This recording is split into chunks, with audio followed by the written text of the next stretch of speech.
Ah lá você. Oi, Jorge. Conversa, fala. Oi, gente. Hoje eu vim aqui apresentar um código. Ai, da minha mãe. Vim.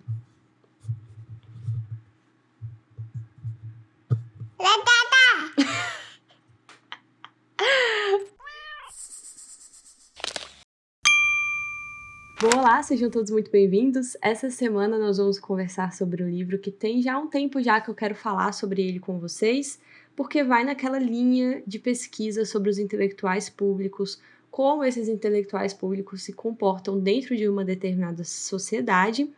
Essa linha de pesquisa que a gente começou lá alguns anos atrás, quando nós conversamos sobre o livro Intelectuais e a Sociedade, do Thomas Sowell.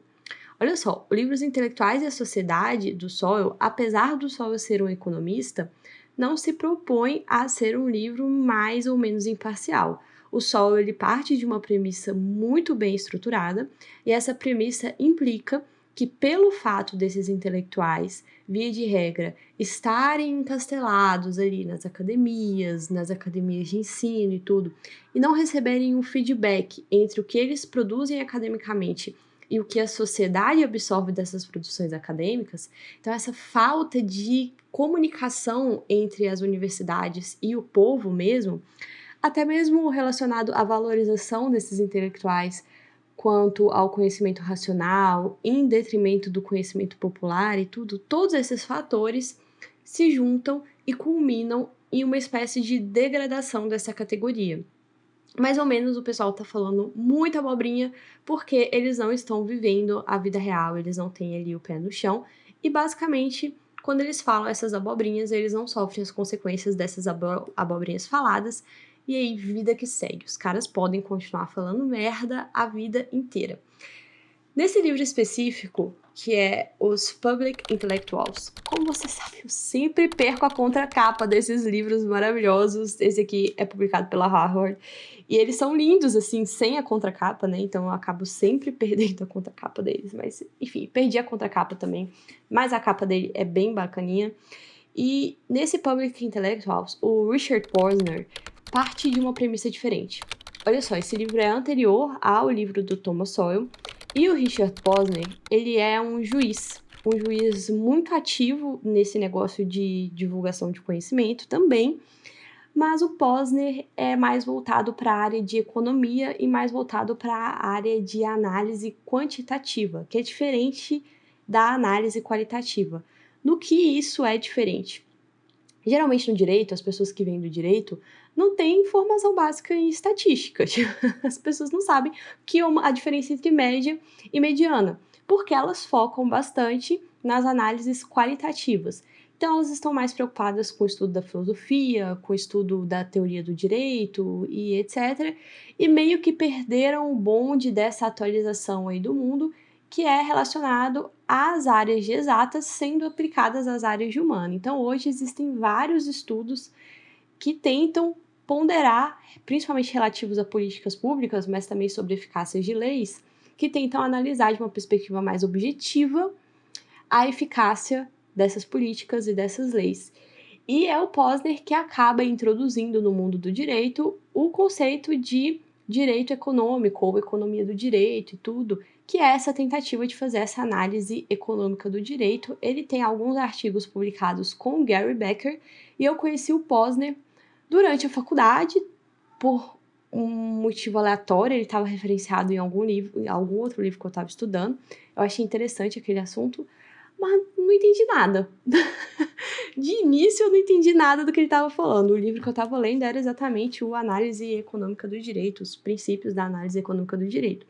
E eu só fui entender o que o Posner realmente estava querendo dizer durante o meu mestrado em economia, que foi aí que tudo aquilo fez sentido, porque aí eu tive uma base melhor em estatística, uma base melhor em análise quantitativa, e é essa proposta que o Posner traz para o livro Intelectuais Públicos.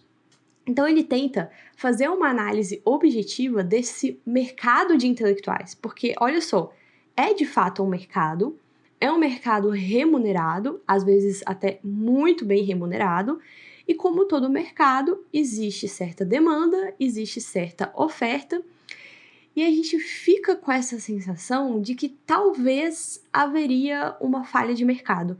Então ele se propõe a estudar isso, e esse livro é publicado ali na década de 90, só para vocês terem uma ideia há quanto tempo isso está sendo discutido lá nos Estados Unidos. Então ele se propõe a analisar isso a partir dessa perspectiva de se existiria ou não uma falha de mercado com relação ao mercado dos intelectuais públicos. E como todo escritor científico, mais analista, mais objetivo, ele primeiro começa definindo o seu objeto de estudo. Na verdade, esse livro será definido em duas partes. Na primeira parte, ele analisa o mercado de intelectuais públicos, e na segunda parte, ele se comporta como um belo intelectual público mesmo, ele dá vários palpites com relação à crítica literária, ele classifica ali os intelectuais em certos tipos de categoria e ele vai palpitar nessas categorias.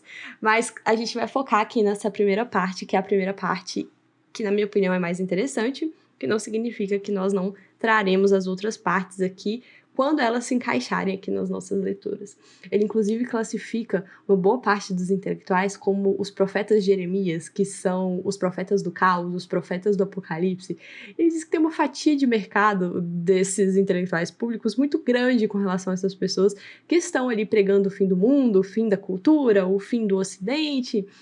Sabe-se lá por quê? Isso dá muito certo, talvez por esse tom pessimismo enraizado ali nessa nossa sociedade cristã, que está sempre em busca do próximo milênio, ou sempre em busca do paraíso perdido, em busca do apocalipse, enfim, todas essas coisas, mas enfim, é uma categoria interessante, que ele inclui inclusive a Gertrude Rimfov. A Gertrude, coitada, que é uma ótima analista de sociedade, é uma analista conservadora, assim, que ela tem bons livros publicados, e ele odeia o livro One Nation, Two Cultures, que nós já trouxemos aqui pro canal. Ele simplesmente odeia aquele livro. Ele fala que, olha, ela usa as estatísticas ao seu bel prazer, ela quer criar um cenário, assim, de degradação completa da sociedade americana, e não faz o menor sentido. Não faz o menor sentido para fins práticos o que ela tá falando.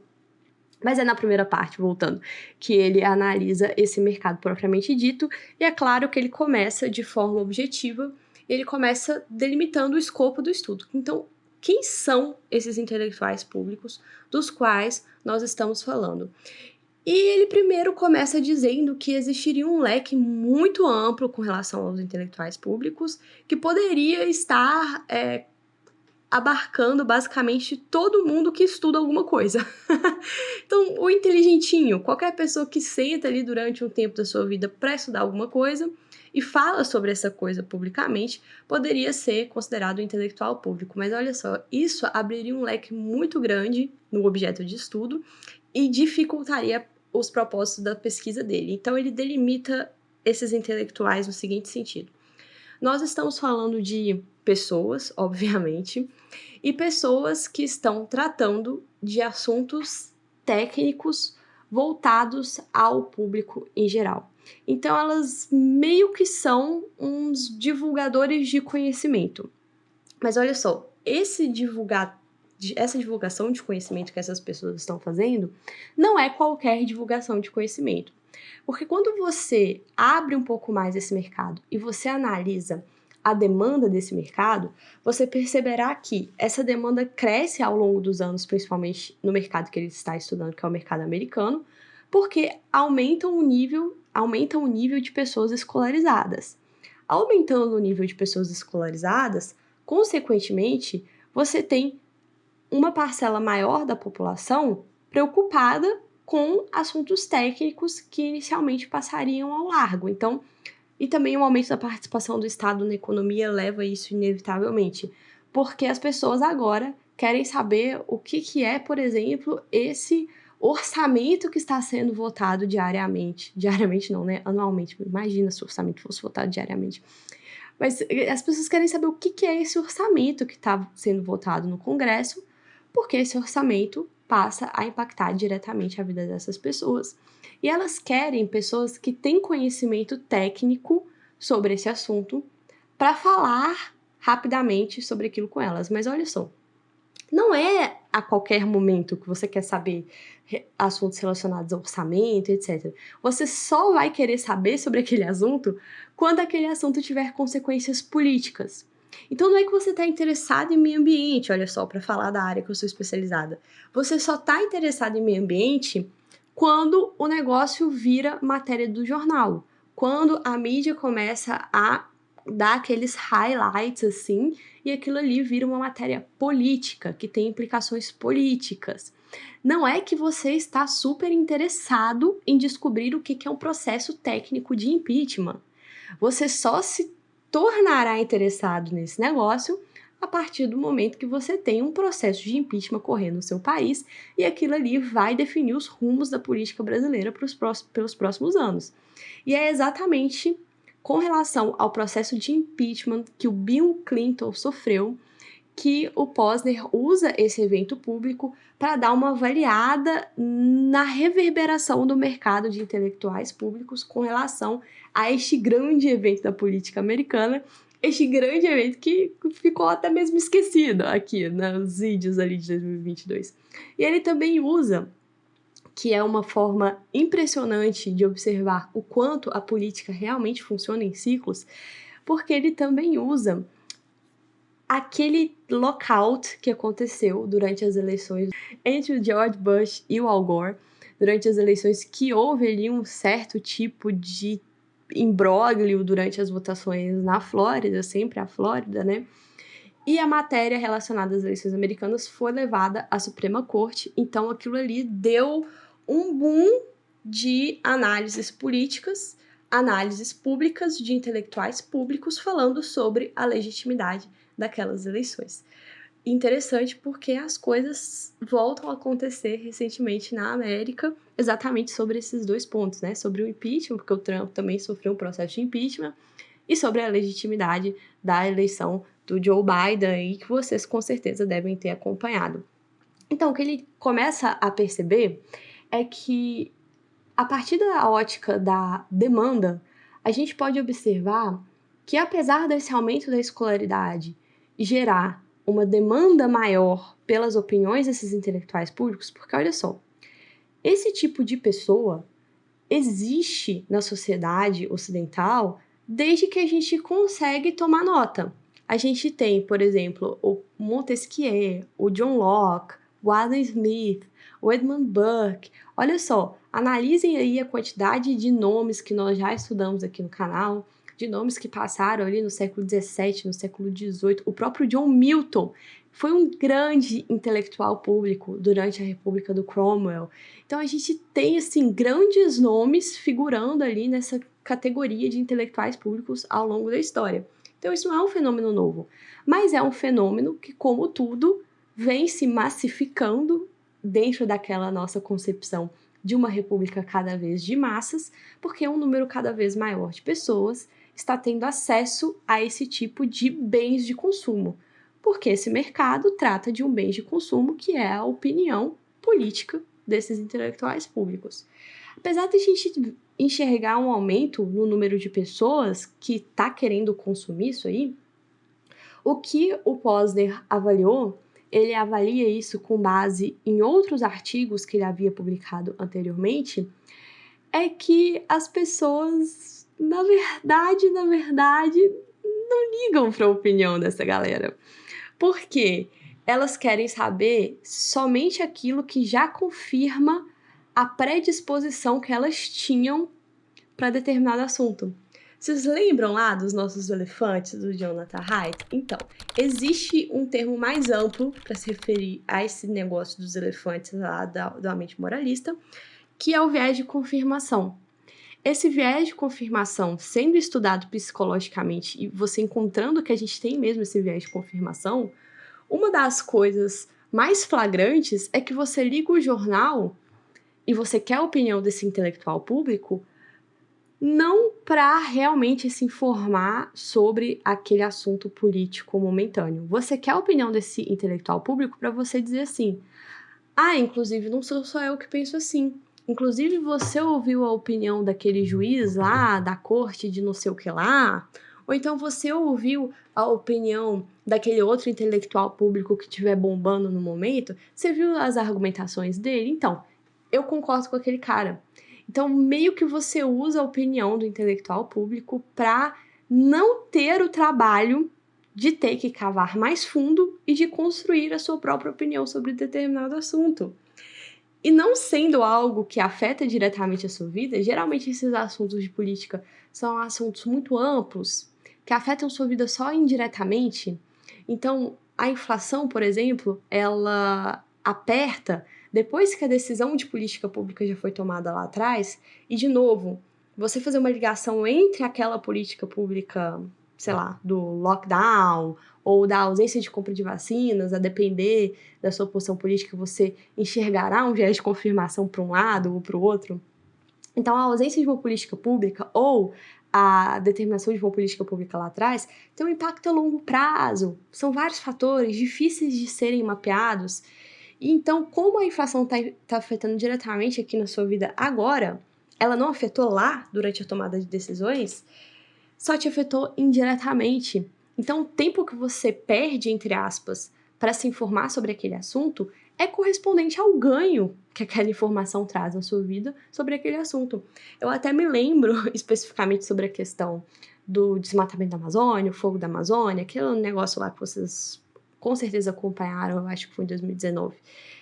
Eu, pessoalmente, só tomei partido em investigar mais o que verdadeiramente era verdade, o que não era, qual intelectual público que estava falando merda, qual que estava falando a verdade, porque aquilo me afetava diretamente, eu trabalho com isso, então eu preciso, de fato, ter a informação certa. Se eu não trabalhasse com isso, eu ia escolher ali a dedo a opinião que mais se encaixava ali nas minhas predisposições mentais e seguiria a minha vida. Então é por isso que o Posner compara o trabalho do intelectual público ao trabalho de uma cartomante. Então você não vai lá reclamar com a cartomante caso o que ela falou não tenha se pré-figurado aí na sua vida. Até porque você não levou o que ela falou muito a sério, veja bem. E esse é um negócio que acaba se retroalimentando, porque olha só, os intelectuais públicos, como eles têm que dar opiniões políticas, ainda que ele venha da área, ainda que ele seja um técnico, ele, via de regra, será chamado a dar opiniões públicas quando o assunto for político, ele tem que lidar com assuntos que não existem verdades técnicas que já foram preparadas. Então, o impeachment foi golpe ou não foi golpe? Aquilo ali estava no calor do momento, o negócio pipocando. Ainda que você fosse alguém acostumado a estudar impeachments, ainda que você fosse um cara especializado na área do direito impeachment, e nós já vamos falar ali sobre a ótica da oferta, a questão da especialização, ainda assim você seria tirado de dentro da sua cadeira ali, da sua faculdade, e falar assim, agora dá uma opinião, no calor do momento. E são assuntos nebulosos. E o que o Posner relembra aqui é com relação ao impeachment específico do Bill Clinton, você está falando de um processo que a última vez que tinha acontecido nos Estados Unidos era era no século XIX. Então não é nem que você estava pedindo para pessoas especializadas falarem de forma publicamente de uma forma muito rápida. Você nem tinha pessoas especializadas naquele assunto. Então, a cada vez que a sociedade se massifica, a cada vez que os assuntos correm em uma velocidade cada vez mais rápida, você terá pessoas comentando sobre aquilo dentro do esperado. Então, você terá essas opiniões dadas a esmo, sim, sem muita fundamentação técnica, até porque, caso essas pessoas errem em seus pré-julgamentos, elas não serão punidas por isso. Então, ele encaixa um exemplo maravilhoso, na minha opinião, né? Porque é o exemplo que, novamente, eu uso no meu dia a dia, que é a opinião dos profetas Jeremias voltados para a catástrofe iminente ambiental. Então ele enumera vários intelectuais públicos ali da década de 70, da década de 80, que falavam sobre meio ambiente. A mais conhecida é a Rachel Carson, que tem um livro que é, assim, a pedra fundamental do movimento ecochato atual, que é a Primavera Silenciosa. Você tem várias pessoas fazendo previsões muito sérias, publicamente, e não sofrendo as consequências dessas previsões, porque elas erram. O próprio Al Gore é um exemplo maravilhoso disso, e elas continuam sendo levadas a sério em qualquer assunto que elas estão falando depois. Então, tem um cara ali, um profeta do fim do mundo ambiental, dizendo que os americanos ficarão sem água em no máximo 5 anos. Ele vai lá na televisão, ele fala isso, ele publica um artigo sobre isso e tudo. E a água continua acontecendo. E tá tudo bem, sabe? Ele continua falando outras coisas depois sobre outros assuntos. Porque se as pessoas realmente ligassem pro que esse cara fala, elas estariam estocando água à torta e direito. Ou seja, de fato, as pessoas verdadeiramente não ligam. E aí a gente tem os exemplos que acabam surgindo com esse grande assunto político que dominou todas as pautas possíveis nos últimos 2 anos, que foi a pandemia da Covid-19. E um questionamento que eu trago aqui para vocês, e para mim também, a partir dessa perspectiva aqui, dessa proposta do Richard Posner, é se de fato as pessoas acreditam nesses intelectuais públicos que abraçaram esse assunto, ou se elas só estão utilizando esses intelectuais públicos para confirmar os seus próprios medos e as suas próprias predisposições políticas quaisquer, certo? Então, será que as pessoas realmente acreditavam naquela previsão e tudo? Aquelas previsões catastróficas? Porque se elas realmente acreditassem, será que elas não teriam feito bunkers e todos os tipos de coisa? Mas continuando, isso a partir da perspectiva da demanda, você perceba que a gente tem uma demanda por opiniões públicas cada vez de uma qualidade cada vez menor, certo? Isso tende a se agravar à medida que a massificação dos meios de comunicação comecem a acontecer. E olha só, quando o Posner escreve isso, a internet está engateando. Ele menciona a Amazon como sendo assim, essa empresa que está aqui despontando, veja bem. Então aqui ele ainda fala muito da mídia como sendo essa ponte. Então é a mídia que compra a opinião do intelectual público e vende para o consumidor. Então ele ainda está usando a mídia aqui como intermediário, a mídia tradicional, os jornais e tudo. Já do lado da oferta, nós temos a seguinte situação. Se você é um acadêmico mesmo, você está cada dia mais especializado. Você não encontra mais aquelas grandes figuras que dominam grandes áreas de conhecimentos dispersos. Por exemplo, Charles Darwin, que era um geólogo e acabou fazendo fama na área biológica e acaba fundando a teoria da evolução das espécies e tudo. Você não tem mais essas pessoas que dominam grandes áreas do conhecimento, os antigos naturalistas e tudo. Hoje, caso você seja um acadêmico e com o aumento das universidades, segundo o mapeamento que ele faz aqui de intelectuais públicos do século XX americanos, a maior parte era advindo de meios acadêmicos, formais ou informais, porque lá nos Estados Unidos a gente tem os think tanks, via de regra de direita. Então são aqueles grandes institutos que começaram a aparecer aqui no Brasil nos últimos anos só, mas lá nos Estados Unidos isso já é mais recorrente. Então você tem intelectuais vinculados a determinado tipo de rede de financiamento que não é a rede de financiamento do intelectual público. Você tem essas pessoas vindo de universidades, até mesmo pelo fenômeno da massificação das universidades. Se você está vindo de uma universidade, você está super especializado. Então você domina uma área muito pequena dentro da sua própria área. Vou me usar como exemplo. Dentro da área direito, eu domino um nicho, que é o direito ambiental, e um subnicho, que é o direito ambiental agro-silvio-pastoril. Então, eu trabalho especificamente para fazendas, porque o direito ambiental minerário, por exemplo, é bastante diferente. E você tem pouquíssima transição de um nicho para o outro. O que você realmente sabe de conhecimento técnico é um conhecimento técnico muito especializado que não serve para você se tornar um intelectual público. Por quê? Novamente, as massas não estão interessadas nesse seu conhecimento sub.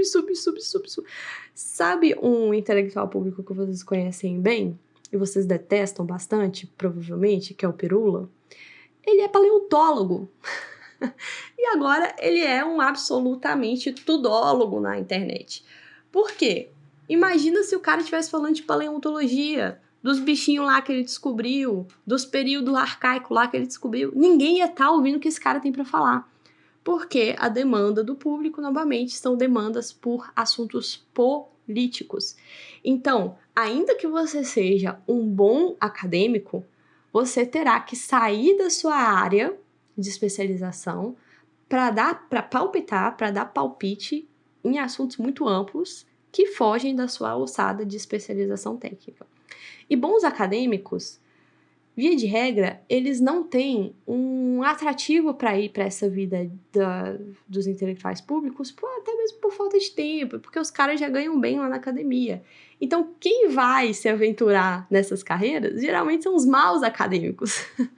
São pessoas que nem é que elas são muito super especializadas, elas nem são especializadas, entendeu?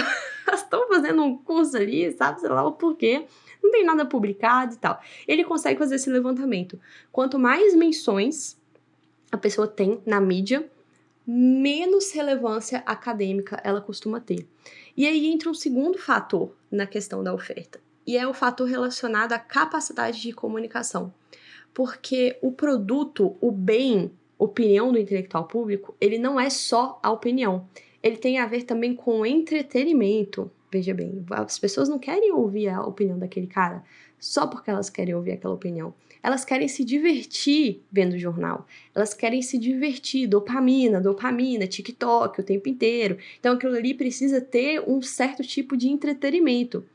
Quem antigamente, né, fazia a ponte entre a academia e o público eram os jornalistas, exatamente porque os jornalistas, eles já têm essa predisposição de comunicação, de fazer essa comunicação divertidinha.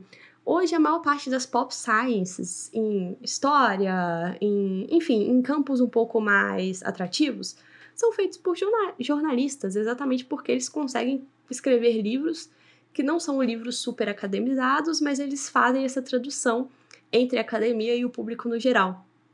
Mas isso deixa de acontecer, isso passa a ser feito diretamente pelos intelectuais públicos, exatamente por causa da velocidade que a informação precisa correr atualmente. Então, não vale a pena para um jornalista se especializar em impeachment, por exemplo.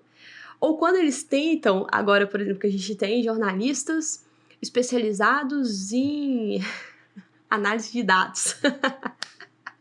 Data science, que tá na moda, né, agora.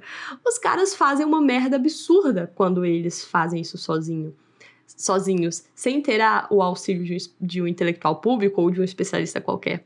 E aí eu me lembro, muito claramente, daquela situação em que os jornalistas da Folha soltaram aí dizendo que foram aplicadas um monte de vacina vencida ali no mundo todo. E era um erro simples de limpeza da base de dados, assim, que os caras não conseguiram identificar o erro da base de dados, que qualquer pessoa que trabalha com isso conseguiria identificar na primeira passada de olho.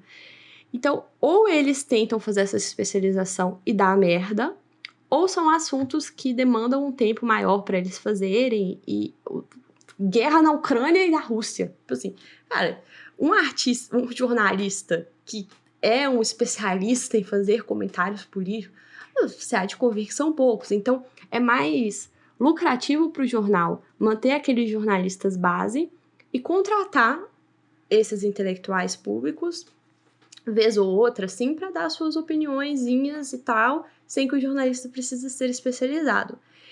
Só que olha só, eu disse que tanto os intelectuais públicos do Posner quanto o do Sowell partem de premissas diferentes, mas não quer dizer que não sejam livros que se comunicam.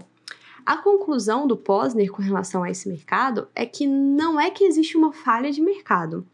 Existe um mercado que tende a encontrar o seu preço de equilíbrio em um ponto cada vez mais baixo. Então, a oferta e a demanda, elas vão se equilibrar em níveis cada vez mais baixos, ou seja, cada vez mais demandaremos opiniões de intelectuais públicos que serão cada vez piores e tá tudo bem. Ninguém tá ligando, ninguém tá se importando com relação a isso. Isso não quer dizer que os livros não possam estar conectados, porque dentro dessa definição de intelectual público que o Posner nos dá, nós podemos incluir as consequências sociais que o Thomas Sowell explora no Intelectuais e a Sociedade. Então, eu acredito que são livros complementares, embora a proposta do Posner seja uma proposta muito diferente, como eu gosto de ressaltar. Uma das coisas mais interessantes que eu achei dentro do Public Intellectuals do Posner foram, né, no caso, as análises que ele acaba fazendo dos intelectuais em voga nos Estados Unidos, por exemplo, o Ronald Dworkin. Todo mundo odeia o Ronald Dworkin, é impressionante. Ele consegue ser odiado por qualquer pessoa sensata. Mas também ele avalia o próprio Michael Sandel, que eu tô devendo aqui escrachar aquele livro Justiça o que é fazer a coisa certa há um tempo para vocês. E além desses intelectuais em voga, ele analisa as opiniões dessas pessoas durante o correr das atuais políticas americanas, atuais no caso, quando eram atuais, né, quando ele conversou sobre elas. Ele também faz uma análise um pouco mais abrangente dos intelectuais públicos do século XX. Ele explora as ideias do George Orwell, que não é um acadêmico, que foi um cara que nunca pisou numa universidade e que mesmo assim tinha bons insights sobre a atual sociedade e que conseguiu fazer projeções muito boas. Dentro desse contexto, eu só quero fazer um en passant para vocês sobre o que ele fala com relação à crítica literária especificamente. Bom, ele diz que o que a maior parte dos críticos literários faz, e eu acabo me incluindo nessa, incluindo grande parte das pessoas que comentam sobre livros no YouTube atualmente, inclusive da direita, principalmente da direita, tá? Não tô criticando o lado oposto, que é o que ele faz aqui, não. Ele pega uma crítica literária marxista e mostra como ela deturpa o verdadeiro sentido das obras por causa da sua filosofia política.